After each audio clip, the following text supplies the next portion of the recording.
Good morning, welcome back to the channel. Today I thought I'd start the vlog off with something a little bit different. I'm outside here.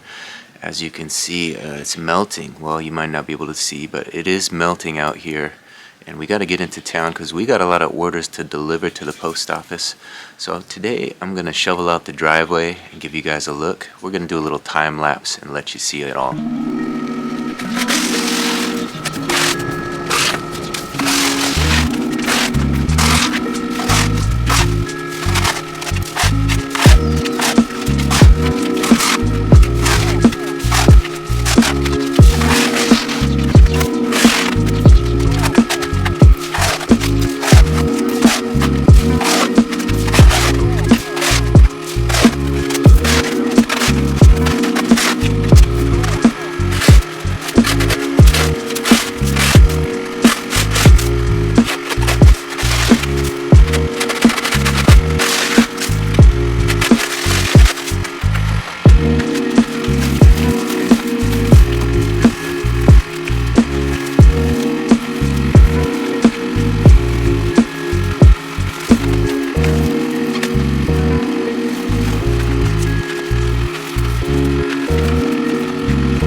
Alright, that was quite a workout. I think we got it all shoveled out. It's pretty warm out here, starting to melt off a little bit, so Mother Nature should do the rest. But we got the car warming up and we got the driveway clear. I don't know if you guys heard that, but that truck went by, a big propane truck went up our hill, just sloshing all over the place. He made it up alright, so we should be good to go this afternoon. Might need to do a little bit more detail work through here. It's a little bit icy through here. Got to get the shovel down in the ice and break it up a little. But overall, it looks pretty good. What do you guys think? Here's a look at the clear driveway. Got to do this ice down back behind the car. But I'm pretty happy with it. Not bad at all.